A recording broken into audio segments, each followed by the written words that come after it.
சென்னை சாலையில் புதியதோர் மாற்றம்.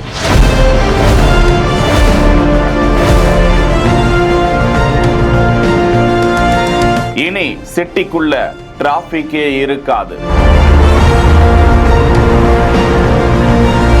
தாறுமாறாக யோசித்த நெடுஞ்சாலைத்துறை அமைச்சர் நிதின் கட்கரி.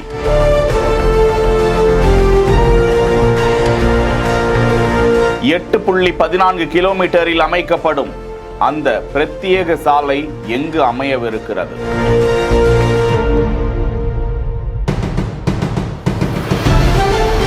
சாலை பயன்பாட்டிற்கு முக்கியமாக வீடுகளில் பயன்படுத்தக்கூடிய கழிவுகளில் இருந்து பிரித்தெடுக்கப்படக்கூடிய பிளாஸ்டிக் கழிவுகள் உள்ளிட்டவற்றிலிருந்து தரமான தார் போன்ற உபயோகப் பொருள் தரம் பிரிக்கப்பட்டு அதிலிருந்தே இந்தியாவிற்கு தேவையான சாலைகள் போடப்படும் என அதற்கான திட்டமிடல்கள் நடந்து வருவதாக தகவல்கள் வெளியிடப்பட்டுள்ளன. மதுரவாயல் சந்திப்பை சென்னை வெளிவட்ட சாலையுடன் இணைக்கும் வகையிலான 8.1 கிலோமீட்டர் நீளமுள்ள 6 வழி மேம்பால சாலை திட்டம் செயல்பாட்டிற்கு வரும்போது சென்னையின் புறநகர் பகுதிகளில் போக்குவரத்து நெரிசலை குறைக்கும் என நிதின் கட்கரி பேசினார். 8.14 கிலோமீட்டர் தூரமுள்ள இந்த மேம்பால திட்டத்திற்கு தோராயமாக 1476 கோடியே 8 லட்சம் ரூபாய் செலவாகும் என மதிப்பிடப்பட்டுள்ளதாம். 2027ஆம் ஆண்டுக்குள் நாட்டின் பல்வேறு பகுதிகளிலும் இது போன்ற புதிய சாலைகள் மேம்படுத்தப்படும் என்றும் ஒட்டுமொத்த நகராட்சி கழிவுகளையும் பயன்படுத்தி சாலை அமைப்பதற்கு பயன்படுத்த தேசிய நெடுஞ்சாலை ஆணையம்